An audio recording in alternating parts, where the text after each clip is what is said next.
Hello, welcome back to my YouTube channel guys. How you? ഇന്നത്തെ നമ്മുടെ content എന്ന് പറയുന്നത് ഭയങ്കര ഒരു ഒരു ഒരു ഒരു മിത്തോളജിക്കൽ വേ ഓഫ് ലേണിങ്ങിൻ്റെ ഭാഗമായിട്ടുണ്ടായ ആം, ഒരു കോണ്ടൻ്റാണ്. അതെന്താണെന്ന് വെച്ചാൽ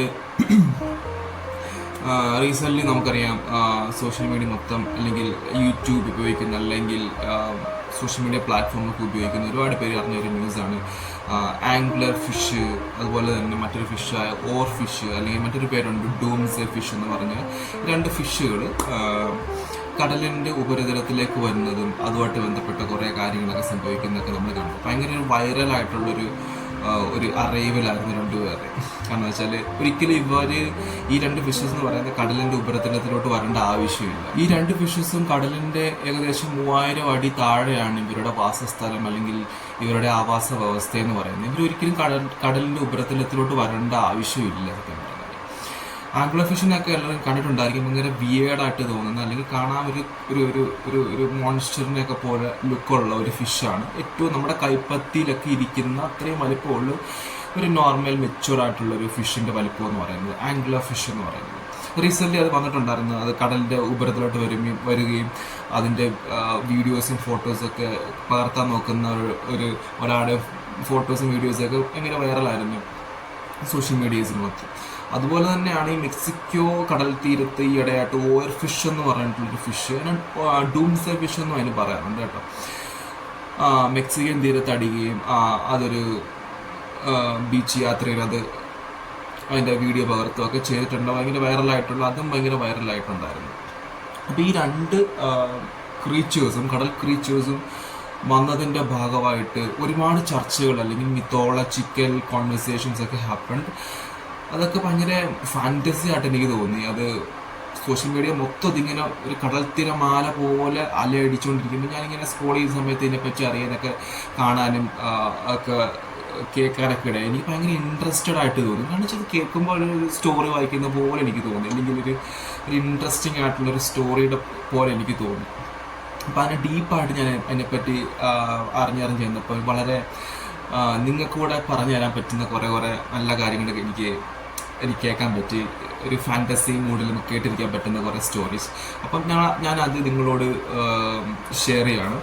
ഹിഡബോൺ ഓർ ഫിഷ് ഓർ ഡൂംസെ ഫിഷ്, ഇതിനെപ്പറ്റി ചുറ്റിപ്പറ്റി ഒരുപാട് മിത്തോളജിക്കൽ ഫാൻറ്റസി സ്റ്റോറീസ് ഒക്കെ ഉണ്ട് കേട്ടോ. അപ്പം നമുക്കതൊന്ന് കേൾക്കാം. എന്താണെന്ന് വെച്ചാൽ ജാപ്പനീസ് വിശ്വാസങ്ങളൊക്കെ പറയുന്നത് എന്താണെന്ന് വെച്ചാൽ ഈ ഫിഷിനെ കണ്ടു കഴിഞ്ഞാൽ അൺലക്കിയാണെന്നാണ് പറയുന്നത്. എന്തെങ്കിലും ഒരു വലിയ ഡിസാസ്റ്റർ സംഭവിക്കാൻ പോകുന്നു എന്നതിൻ്റെ സൂചനയായിട്ടാണ് ഈ ഓർ ഫിഷ് കടലിൻ്റെ കരയിലേക്ക് വരുന്നതെന്നാണ് ഇവരുടെ ഒരു വിശ്വാസം എന്ന് പറയുന്നത്. എന്താണെന്ന് വെച്ചാൽ കടലിൻ്റെ അടിയിൽ ദൈവത്തിൻ്റെ ഒരു മണിമാളിക ഉണ്ടെന്നും അവിടെ നയിക്കുന്ന ദൂതിനെ കൊണ്ടുവരുന്ന ദൂതനാണ് ഈ ഓർ ഫിഷ് എന്നൊക്കെയാണ് ഈ ജാപ്പനീസ് വിശ്വാസങ്ങളൊക്കെ തന്നെ പറയുന്നത് കേട്ടോ. കാരണം വെച്ചാൽ കടലിൻ്റെ അടിയിൽ ഉണ്ടാകാം ഈ അടുത്തൊരു സുനാമി, ഒരു ഡിസാസ്റ്റർ, ഒരു ഭൂകമ്പമൊക്കെ ഉണ്ടാകാൻ പോകുന്നതിന് മുന്നോടിയായിട്ട് ഈ ഓർഫിഷിനെ കടലിൻ്റെ കരയിലേക്ക് അയച്ച് എല്ലാവരെയും അറിയിക്കുകയാണ് ഈ സംഭവം വരാൻ പോകും, നിങ്ങൾ എത്രയും പെട്ടെന്ന് രക്ഷപ്പെടുവാണെങ്കിൽ നിങ്ങൾ രക്ഷപ്പെടും, അല്ലെങ്കിൽ നിങ്ങൾ ഒരു ഡിസാസ്റ്ററിൽ നിങ്ങൾ മരണപ്പെടും, അല്ലെങ്കിൽ നിങ്ങൾ നാട് നശിക്കുക എന്നതാണ് ഈ ഫിഷ് വരുന്നത്. ഓർഫിഷ് എന്ന് പറഞ്ഞാൽ ഏകദേശം ഒരു 200 കിലോ ഒക്കെ ഭാരം വരുന്ന എനിക്ക് ഏറ്റവും ലെങ്ത് ഉള്ള ബോണി ഫിഷ് എന്ന് തന്നെയാണ് ഈ ഓർഫിഷിനെ അല്ലെങ്കിൽ ഡൂംസെ ഫിഷിനെ അറിയപ്പെടുന്നത്. നല്ലൊരു കാണാൻ നല്ല സ്ട്രക്ചറാണ് ഇതിനായിട്ട്. എനിക്ക് തോന്നുന്നു നമ്മുടെ നാട്ടിലെ വാളയുടെ ഒക്കെ ഒരു ലുക്കാണ്. പക്ഷെ ഇത് ഭയങ്കര ഒരു മോൺസ്റ്റർ പോലെ ഭയങ്കര ഒരു നീളമുള്ള ഭയങ്കര ഒരു ഭാരം വരുന്ന ഒരു ഫിഷാണിത്. കാണാൻ അടിപൊളിയാണ്, കാണാനൊക്കെ ഭംഗിയാണ്. നമ്മുടെ അക്വേറിയത്തിലൊക്കെ വളർത്തുന്നതിൻ്റെ ഒരു മിനിയേച്ചർ വേർഷനൊക്കെ കിട്ടുവാണെങ്കിൽ വളർത്തുന്നത് നല്ലതാണെന്ന് കണ്ടപ്പോൾ എനിക്ക് തോന്നി. പക്ഷെ നമ്മുടെ ആവാസ വ്യവസ്ഥയ്ക്ക് അതൊട്ടും ചേരത്തില്ല. കാരണം വെച്ചാൽ അത് കടലിൻ്റെ ഏറ്റവും ആഴത്തട്ടിൽ അല്ലെങ്കിൽ ജീവിക്കുന്ന ഒരു മത്സ്യമായതുകൊണ്ട്. അപ്പം ഇതിനിടയിലാണ് മറ്റൊരു ക്രീച്ചറിനെ വലിച്ചിടുന്നത് ജനങ്ങൾ. എന്താണെന്ന് വെച്ചാൽ ഈ ഓർഫിഷിൻ്റെയും ആംഗ്ലർ ഫിഷിൻ്റെ ഒക്കെ വരവോടുകൂടി എന്താണ് കമ്മിങ് ഫ്യൂച്ചറിൽ സംഭവിക്കാൻ പോകുന്നതിൻ്റെയൊക്കെ ഒരു തെളിവാണ് ഇവരുടെ കരയിലേക്കുള്ള വരവേൽപ്പ് എന്നൊക്കെയാണ് പല സോഷ്യൽ മീഡിയ പ്ലാറ്റ്ഫോമിൽ നിന്നും എനിക്ക് മനസ്സിലാക്കാൻ സാധിച്ചത്. എന്താണെന്ന് വെച്ചാൽ വേറൊരു ക്രീച്ചറിനെ പറ്റി സംഭവിക്കുന്നത് ലെവ്യാത്തൻ എന്ന് പറയുന്ന ഒരു വലിയ മഹാസർപ്പത്തിനെയാണ് ഈ രണ്ടുപേരും കൂടെ അല്ലെങ്കിൽ ആംഗ്ലർ ഫിഷ് അല്ലെങ്കിൽ ഓർ ഫിഷ് വരവേൽക്കുന്നത്, അല്ലെങ്കിൽ ആ ലവ്യാത്തിൻ്റെ വരവിനെയാണ് ഈ ഫിഷസ് സൂചിപ്പിക്കുന്നത് എന്നാണ് പല സോഷ്യൽ മീഡിയ പ്ലാറ്റ്ഫോമിലും പല വ്ളോഗേഴ്സും പല കോണ്ടന്റ് ക്രിയേറ്റേഴ്സും ഒക്കെ ഇതിനെപ്പറ്റി സംസാരിച്ച് വെച്ചിരിക്കുന്നത്. ഇതിപ്പോൾ ഡീറ്റെയിൽ ആയിട്ട് ഞാൻ പല ന്യൂസസും പല ഗൂഗിൾ സെർച്ച് എഞ്ചിനിലൂടെ ഒക്കെ തന്നെ എനിക്ക് മനസ്സിലായത് അത് തന്നെയാണ്. അപ്പോൾ എന്താണ് ലവ്യാത്തൻ? ലവ്യാത്തൻ എന്ന് പറയുന്നത് എന്താണ്?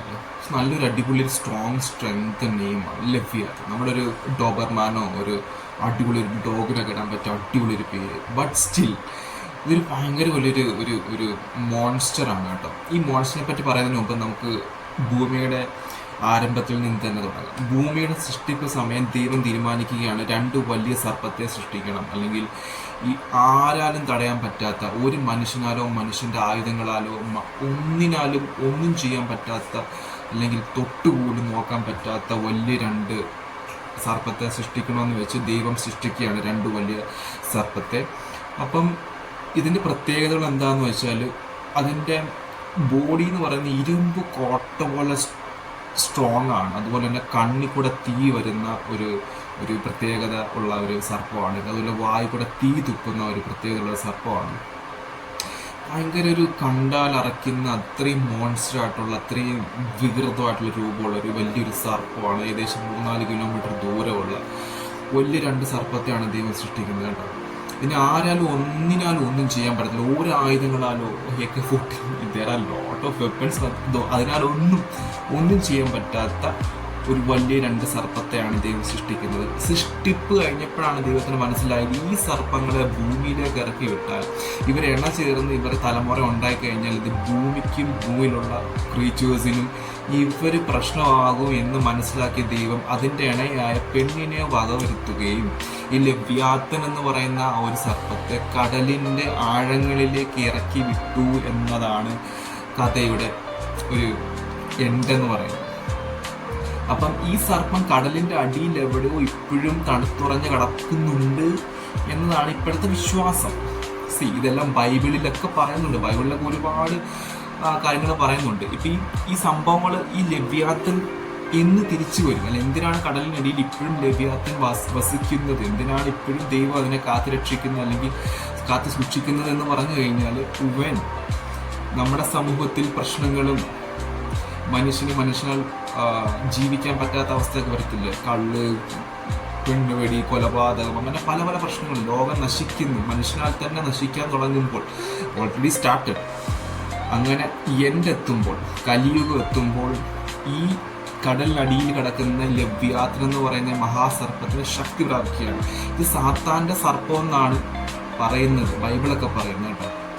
എന്ന് വെച്ചാൽ എന്ന് നമ്മുടെ സമൂഹത്തിൽ പ്രശ്നങ്ങൾ ഇൻ ദ സെൻസ്, എനിക്ക് എക്സ്ട്രീം വേർഡ് എനിക്ക് അറിയത്തില്ല പറയാം, അത്രയും ഒരു കാരണവശാലും മനുഷ്യന് ജീവിക്കാൻ പറ്റാത്ത അവസ്ഥ.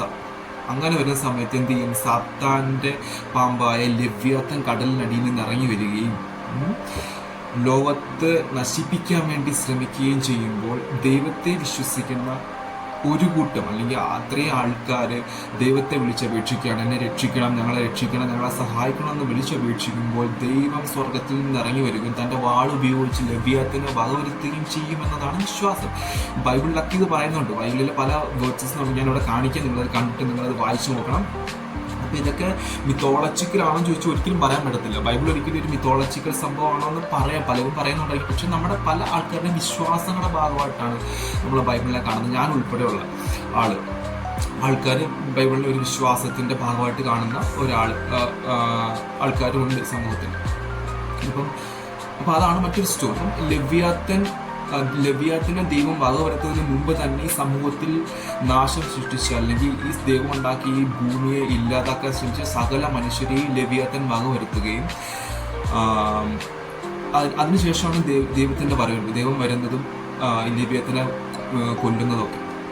കൊന്നിട്ട് ആ ലവ്യാത്തൻ്റെ ഈ ഒരു സ്കിന്ന് വെച്ച് വലിയൊരു മണിമാളികയൊക്കെ പണിഞ്ഞിട്ട് അതിന് അടിയിലായിട്ടൊരു അത്താഴ വിരുന്ന് നടത്തുന്നൊക്കെയാണ് ദൈവത്തിൻ്റെ വചനം പറയുന്നത്. ബൈബിളിൻ്റെ വചനമൊക്കെ പറയുന്നത് അത് തന്നെയാണ്. ജൂയിഷ് വിശ്വാസങ്ങൾ ഇതൊക്കെ പറയുന്നുണ്ട്. ജൂയിഷ് വിശ്വാസങ്ങൾ പല കാര്യങ്ങളിലൊക്കെയും ഈ ഒരു ലവ്യാത്തിനെ പറ്റിയൊക്കെ പറയുന്നുണ്ട് കേട്ടോ. ഇത് സെയിം കാര്യങ്ങൾ തന്നെയാണ് പറയുന്നത്. അപ്പം ആ ഒരു അത്താഴ വിരുന്നിൽ ലവ്യാത്തൻ്റെ മാംസമാണ് ഭക്ഷിക്കാൻ കൊടുക്കുന്നതൊക്കെയാണ് ബൈബിളിലൊക്കെ ഒരുപാട് വചനങ്ങളിൽ ഇതിനെപ്പറ്റി സംസാരിക്കുന്നുണ്ട്. അപ്പോൾ എന്താണ് എനിക്ക് ഇൻട്രസ്റ്റ് ആയിട്ട് തോന്നിയെന്ന് വെച്ചാൽ ഞാനൊരു വിശ്വാസിയാണ്, അതുകൊണ്ട് തന്നെ എനിക്കിത് കണ്ടപ്പോൾ എനിക്ക് ഇൻട്രസ്റ്റ് ആയിട്ട് തോന്നി.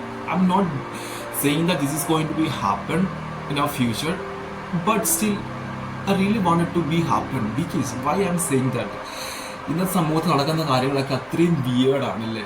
അച്ഛൻ അമ്മയെ കൊല്ലുന്നു, മോന് അമ്മയെ കൊല്ലുന്നു, പീഡനങ്ങൾ ഒരു പ്രായഭേദമന്യേ അല്ലെങ്കിൽ ജെൻഡർ വ്യത്യാസമില്ലാതെ അല്ലെങ്കിൽ ഒരു ഏജ് വ്യത്യാസമില്ലാതെ കുഞ്ഞുങ്ങളെ പീഡിപ്പിക്കുന്ന ഇതെല്ലാം കാര്യങ്ങളാണ് സമൂഹത്തിൽ നടക്കുന്നത്. ഒട്ടും നമുക്ക് ഡൈജസ്റ്റ് ആകാത്ത കുറേ കാര്യങ്ങൾ നടക്കുന്നത്. അപ്പം അങ്ങനെയുള്ള സമൂഹത്തിൽ ഇത് സംഭവിക്കണം എന്ന് ഞാനും വിശ്വസിച്ച് പോവുക. കാരണം വെച്ചാൽ അങ്ങനെ സംഭവിക്കട്ടെ എന്ന് പ്രാർത്ഥിച്ചു പോവുക. കാരണം വെച്ചാൽ സംഭവിക്കണം. ഈ ലോകം ഇത്രയും വിയേർഡായിട്ട് മാറി, അതിൽ നിന്നൊരു മാറ്റം ഉണ്ടാകണം. ഇതൊക്കെ കേൾക്കുമ്പോൾ നമുക്ക് അങ്ങനെ വിശ്വസിക്കാൻ തോന്നിപ്പോവും.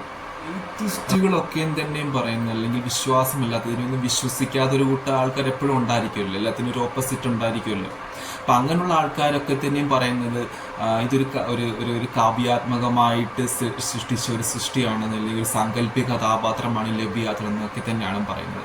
അവർ കമ്പയർ ചെയ്യുന്നത് എന്താണ്, സ്കോട്ടിയ പ്ലേറ്റുമായിട്ട് കമ്പയർ ചെയ്യുന്നത്. സ്കോട്ടിയ പ്ലേറ്റ് നമുക്ക് കാണാൻ കഴിയുമ്പം ഒരു പാമ്പിൻ്റെ തലയായിട്ടാണ് നമുക്ക് കാണാൻ കഴിയുന്നത്.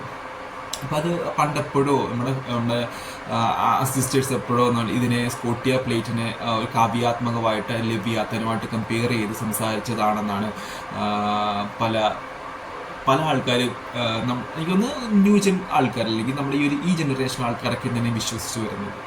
സ്കോട്ടിയ പ്ലേറ്റ് എന്ന് പറഞ്ഞാൽ ഈ അന്റാർട്ടിക്കയുടെയും സൗത്ത് അമേരിക്കയുടെയും ഇടയിൽ കിടക്കുന്ന ഒരു ടെക്ടോണിക്കൽ പ്ലേറ്റ് ആണ് ഈ സ്കോട്ടിയ പ്ലേറ്റ് എന്ന് പറയുന്നത്. അപ്പം ഇതൊരു 80,000 കിലോമീറ്റർ ഒരു അത്രയും ദൂരമുള്ള അത്രയും വലുപ്പമുള്ള ഒരു പ്ലേറ്റാണ് ഇത്. ഇതിനൊരു അനക്കം സംഭവിച്ചാൽ പോലും ഭൂമിയെ ഇല്ലാതാക്കാൻ പറ്റും, അല്ലെങ്കിൽ അത്രയും ഒരു വലിയ പ്രശ്നങ്ങൾ തന്നെ ഭൂമിയിൽ ഉണ്ടാക്കാൻ സാധിക്കുന്ന ഒരു സ്കോട്ടിയ പ്ലേറ്റാണിത്. അപ്പം ഇത് ലവ്യാത്തനോട് കമ്പയർ ചെയ്യുന്നത് എങ്ങനെയാണെന്ന് വെച്ചാൽ, ലവ്യാത്തൻ്റെ ഒരു വാലിൻ്റെ അനക്കം പോലും ഈ ഭൂമിയെ നശിപ്പിക്കാൻ സാധിക്കുമെന്നാണ് ഈ ബൈബിളും അല്ലെങ്കിൽ പല ജൂയിഷ് വിശ്വാസങ്ങളും മതഗ്രന്ഥങ്ങളൊക്കെ തന്നെയും പറയുന്നത്. അപ്പം അവർ ഇതുമായിട്ട് കമ്പയർ ചെയ്യുക.